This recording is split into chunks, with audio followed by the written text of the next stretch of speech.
دوستو یہ بات ہے 6 ہجری کے آخر کی کہ جب مدینہ میں رہنے والے مسلمانوں اور مکہ میں رہنے والے ان کے دشمنوں کے بیچ ایک پیس ٹریٹی ہوئی تھی، یعنی کہ ایک سمجھوتا ہو گیا تھا، جس سمجھوتے کو ہم لوگ صلح حدیبیہ کے نام سے جانتے ہیں۔ صلح حدیبیہ کے بعد جب مسلمان مکہ والوں کی طرف سے بے فکر ہو گئے تھے تو اب آخری پیغمبر یعنی کہ حضرت محمد صلی اللہ تعالی علیہ وسلم نے یہ ارادہ کیا کہ اب وہ رومن اور پرشیا جیسی بڑی بڑی سلطنتوں کے بادشاہوں کو خطوں کے ذریعے سے اسلام کی دعوت دیں گے۔ جب آپ نے ان خطوں کو لکھنے کا فیصلہ کیا تو آپ کے آس پاس کے لوگوں نے، آپ کے صحابہ نے اور آپ کے دوستوں نے ان کو یہ مشورہ دیا کہ دراصل رومن اور پرشین جیسی بڑی بڑی سلطنتوں کے بادشاہ یا اس جیسی دوسری سلطنتوں کے بادشاہ بھی آپ کے خطوں کو جبھی قبول کریں گے جب ان پر کوئی مہر وغیرہ لگی ہوئی ہو، تاکہ دیکھنے سے ہی وہ اوتھینٹک یعنی کہ آفیشیل معلوم ہو، ورنہ تو ایسے کوئی بھی کسی کے نام سے کسی بھی خط کو لکھ کر کسی کے پاس بھیج ہی دیتا ہے۔ لہٰذا صحابہ کے مشورے پر اب آخری پیغمبر یعنی کہ حضرت محمد صلی اللہ تعالی علیہ وسلم نے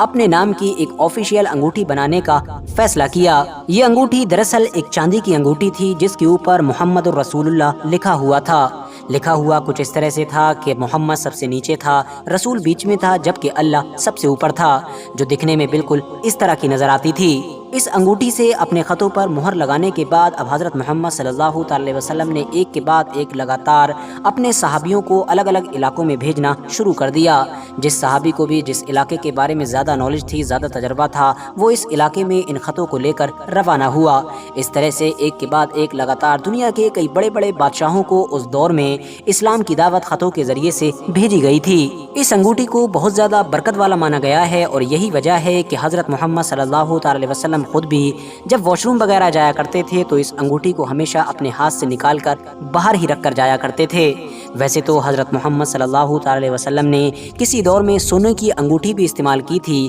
مگر جب بعد میں مسلم مردوں کے لیے سونے کو حرام کر دیا گیا تھا تو پھر حضرت محمد صلی اللہ تعالی علیہ وسلم نے سونے کی بجائے چاندی کی انگوٹھی پہننا شروع کر دی تھی۔ حالانکہ کچھ ایویڈنس سے پتہ چلتا ہے کہ بعد میں آپ نے اس چاندی کی انگوٹھی کو بھی اپنے ہاتھ سے نکال دیا تھا۔ آپ نے ایسا کیوں کیا تھا اس کے بارے میں آج تک کوئی بھی کچھ نہیں جانتا ہے۔ دوستو، اس خاص اور ایتہاسک انگوٹھی کو پیغمبر حضرت محمد صلی اللہ تعالی علیہ وسلم کے آرڈر پر یالا بن امیہ نے تیار کیا تھا۔ آپ کو بتا دوں کہ جب نبی علیہ السلام ہماری اس دنیا سے ظاہری طور پر رخصت ہوئے تو ان کے بعد یہ خاص انگوٹھی اسلام کے پہلے خلیفہ یعنی کہ حضرت ابو بکر صدیق رضی اللہ تعالی عنہ کے پاس آئی۔ ان کے بعد یہ انگوٹھی دوسرے خلیفہ یعنی کہ حضرت عمر کے پاس آئی، جبکہ ان کے بھی بعد یہ انگوٹھی اسلام کے تیسرے خلیفہ حضرت عثمان غنی کے پاس آئی۔ دلچسپ بات یہ ہے کہ نبی علیہ السلام کی طرح ہی ان تینوں خلیفاؤں کے دور میں بھی جب بھی کوئی خط لکھا جاتا تھا، کوئی تحریر لکھی جاتی تھی، یعنی کسی بھی طریقے کا کوئی لیٹر پیڈ جاری کیا جاتا تھا یا پھر کچھ آرڈر وغیرہ دیا جاتا تھا تو ہمیشہ اس پورے پیپر کے نیچے اسی انگوٹھی کی مدد سے مہر لگائی جاتی تھی، یعنی آج کے دور میں آپ کہہ سکتے ہیں اسٹیمپ کے طور پر یوز کیا جاتا تھا۔ تیسرے خلیفہ یعنی کہ حضرت عثمان غنی رضی اللہ تعالیٰ عنہ کے پاس یہ انگوٹھی صرف اور صرف 6 سال تک ہی موجود رہی تھی، ورنہ اس کے بعد یہ انگوٹھی اچانک سے ایسے گم ہوئی، یا پھر یہ کہیے کہ ایسے غائب ہوئی کہ اس کا آج تک کچھ پتہ نہیں چل سکا۔ مگر ہاں یہ بات کلیئر تھی کہ اس انگوٹھی کے گم ہوتے ہی پوری مسلم کمیونٹی میں ایک ایسا فتنہ اٹھا، ایک ایسی مصیبت آئی کہ جو آج تک ختم ہونے کا نام نہیں لے رہی ہے۔ ایک ایسا فتنہ کہ جس نے اگلے کچھ سالوں کے اندر ہی خود مسلمانوں کے ہی تیسرے خلیفہ یعنی حضرت عثمان غنی رضی اللہ تعالیٰ عنہ کی نہ صرف جان لی بلکہ کچھ وقت کے بعد ہی خود مسلم کمیونٹی کے اندر ہی سول وار یعنی کہ گرہ یدھ شروع ہو گیا، اور پہلی بار مسلم کمیونٹی 2 ٹکڑوں میں بٹ کر رہ گئی۔ دراصل ہوا یہ تھا کہ ایک بار تیسرے خلیفہ یعنی کہ حضرت عثمان غنی رضی اللہ تعالیٰ عنہ اور حضرت مکیب ایک کنویں کے پاس بیٹھے ہوئے تھے۔ یہ دراصل وہی کنواں تھا کہ جو مسجد قباء کے پاس میں موجود ہے۔ ان دونوں میں سے کوئی ایک انسان اس انگوٹھی کو دیکھنے کے بعد دوسرے کو پکڑا رہا تھا، تبھی اچانک سے یہ انگوٹھی ہاتھ سے چھوٹی اور کنویں میں جا گری۔ اس انگوٹھی کو اس کنویں میں بہت زیادہ تلاش کروایا گیا، ایون تمام صحابہ اکرام نے تو 3 دن تک لگاتار خوب محنت کی اور اس کنویں کا جو بے شمار پانی تھا اس کو پوری طرح سے سکھا دیا، یعنی اس کنویں کو پوری طرح سے صاف کر دیا، مگر اس کے باوجود بھی اس انگوٹھی کا کہیں پر بھی کچھ پتہ نہیں چلا۔ اس انگوٹھی کے گم ہو جانے کی وجہ سے اب حضرت عثمان غنی رضی اللہ تعالیٰ عنہ اکثر بہت زیادہ پریشان رہا کرتے تھے، جس کی وجہ سے کچھ وقت کے بعد ہی اب انہوں نے اس اوریجنل انگوٹھی کی ایک ریپلیکا یعنی کہ سیم ٹو سیم کاپی تیار کروا دی تھی، جس کو وہ نہ صرف نہارتے رہتے تھے بلکہ ساتھ ہی ساتھ اپنی خلافت کے کاموں میں بھی استعمال کیا کرتے تھے۔ مگر جب حضرت عثمان غنی رضی اللہ تعالیٰ عنہ کو شہید کیا گیا تھا تو اس وقت ان کی یہ ریپلیکا والی انگوٹھی انگلی میں ہی موجود تھی، اور اس کے بعد یہ انگوٹھی کہاں گئی یہ بھی آج تک کسی کو نہیں پتا ہے۔ یعنی وقت کے ساتھ ہی نہ صرف اوریجنل بلکہ اس کی کاپی یعنی کہ ریپلیکا بھی ہمیشہ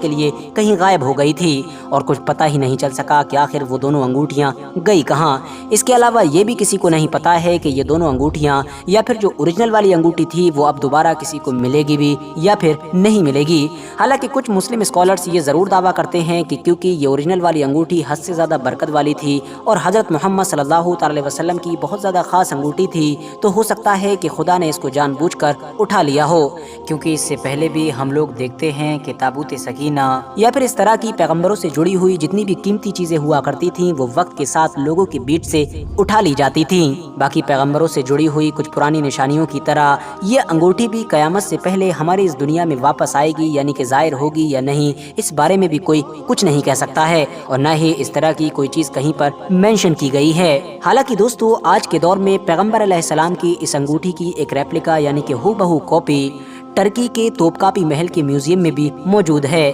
جہاں پر اس انگوٹھی کے علاوہ پیغمبر علیہ السلام سے جڑی ہوئی اور بھی بہت ساری چیزیں موجود ہیں۔ مثال کے طور پر ان کا خط، ان کے بال، نالین مبارک یعنی کہ ان کی چپل، ان کا امامہ، ان کے کپڑے اور نہ جانے بہت ساری چیزیں موجود ہیں۔ ترکی میں موجود اس انگوٹھی کے بارے میں بہت سارے اتہاسکار یہ دعویٰ کرتے ہیں کہ دراصل یہ وہی انگوٹھی ہے کہ جو کسی دور میں اسلام کے تیسرے خلیفہ یعنی کہ حضرت عثمان غنی رضی اللہ تعالیٰ عنہ نے بنوائی تھی۔ وہ اس لیے کیونکہ یہ انگوٹھی ان کی شہادت کے بعد ٹرانسفر ہوتے ہوتے بغداد پہنچ گئی تھی، کیونکہ بغداد بھی ایک لمبے وقت تک مسلم دنیا کی راجدھانی ہوا کرتا تھا۔ مگر پھر 15ویں صدی میں جب سلطنت عثمانیہ نے بغداد شہر کو فتح کیا تھا تو سلطنت عثمانیہ کے سلطانوں کو یہ انگوٹھی بغداد سے ہی ملی تھی، اور اس کے بعد انہوں نے اس کو بغداد سے استنبول کی جو سلطنت عثمانیہ کی راجدھانی ہوا کرتی تھی وہاں پر ٹرانسفر کروا دیا تھا۔ فی الحال دوستو آج کی اپنی ویڈیو کو ہم یہیں پر ختم کرتے ہیں۔ ویڈیو پسند آنے پر نہ صرف ویڈیو کو لائک کریں بلکہ اپنے فرینڈز کے ساتھ بھی ضرور شیئر کریں، اور اسی طرح کی نالجبل اور ہسٹوریکل ویڈیوز ہمیشہ دیکھنے کے لیے ہمارے چینل کو سبسکرائب کرنے کے ساتھ ساتھ بیل آئیکن کو بھی ضرور پریس کریں۔